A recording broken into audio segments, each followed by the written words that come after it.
السلام علیکم. ایک کلاس کے بچوں کو میری طرف سے بڑا سلام. تو پیارے بچوں, ہمارا سبجیکٹ جو ہے وہ ہے سوشل اسٹڈیز.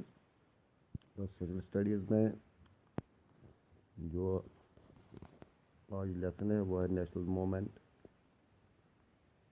From 1870 to 1947. تو جو آج ہمارا ٹاپک ہے وہ ہے naan cooperative movement started by Mahatma Gandhi. تو پیارے بچوں, جیسا کہ آپ کو پتہ ہے کہ مہاتما گاندھی جنہوں نے ہندوستان کی آزادی میں مین رول ادا کیا ہے, ہندوستان کو آزاد کرنے میں ان کا ایک اہم کردار ہے.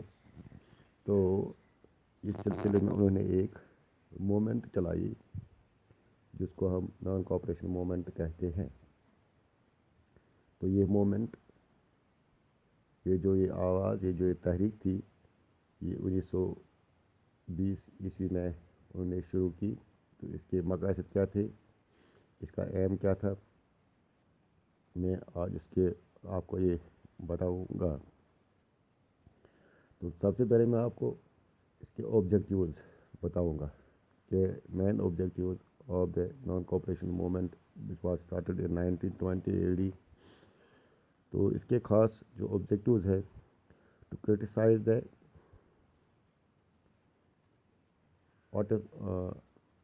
atrocities committed on the people of Punjab and the policies of the British. جو پنجاب پر جو مظالم ڈالے گئے تھے یا جو برطانیہ گورنمنٹ کی پالیسیز تھی ان کے خلاف آئے. تو ایک اور آبجیکٹ جو اس کا ہے, ہندوستان میں ایک قسم کی unity between Hindus and Muslims اور other religions will be united. یہ اس کا ایک اور آبجیکٹیو ہے. تو ہندوستان کے لوگوں کے درمیان یونٹی پیدا کرنا, یہ اس نان کوآپریشن موومنٹ کا آبجیکٹو تھا. تو اس کے علاوہ ترکی جو ہے, وہاں پر جو خلافت تھی, تو وہاں پر جو ناانصافی ہو رہی تھی اس کے خلاف بھی تھی. اور سب سے بڑا جو آبجیکٹو تھا وہ ہے سوراج یعنی freedom from the British rule. یہ اس کا مین آبجیکٹو تھا. تو اس کے بارے میں جو پروگرام تھے جو کہ مہاتما گاندھی نے بتائے کہ نان کوآپریشن موومنٹ کیوں اور کیسے چلائی جائے.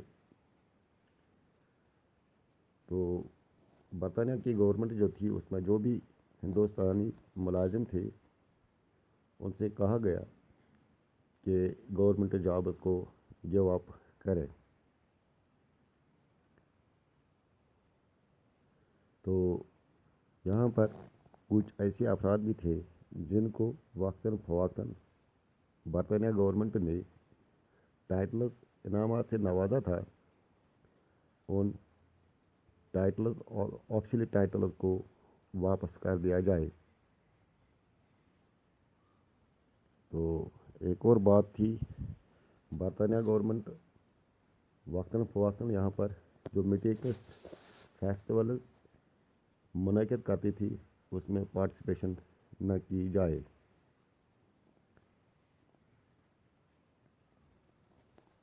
ایک اور جو اس پروگرام سے متعلق ہے وہ ہے جو بھی چیزیں ہندوستان سے باہر کی بنی ہوئی ہے, made out of our country, ان کو استعمال نہ کیا جائے. تو ان کے بجائے ہندوستان میں بنی ہوئی چیزوں کو استعمال کیا جائے. ایک اور بات جو ہے, برطانیہ گورنمنٹ کے جو کورٹس تھے, عدالتیں تھیں, ان کو بائیکاٹ کیا جائے. تو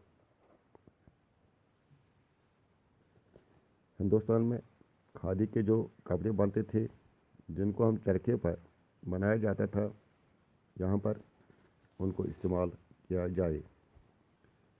یہ کچھ آبجیکٹیوز اور ایمز تھے نان کوآپریشن موومنٹ کے.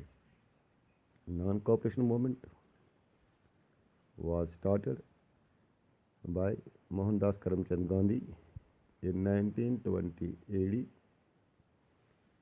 The main objectives of this movement are to criticize the atrocities committed on the people of Punjab and the policies of the British. Punjab اور برٹش گورنمنٹ کے اگینسٹ یہ تھا. To stop unjust movement against sultan of Turkey خلیفہ. Another objective to establish unity among the Hindus and Muslims in India to achieve freedom from the British rule. تو اس کا جو M ہے جو اس کے یہ تو وہ to give up the government jobs number 1. Number 2 جو ہے ٹو ریٹرن گورنمنٹ اور official titles, not to take part in government festivals and meetings. Another, not to use foreign-made goods. Instead, country-made goods should be used. To boycott government courts and disputes should be resolved through panchayats. To use khadi clothes made by charkhas. تو پیارے بچوں یہ تھی کچھ باتیں naan cooperation movement کے بارے میں.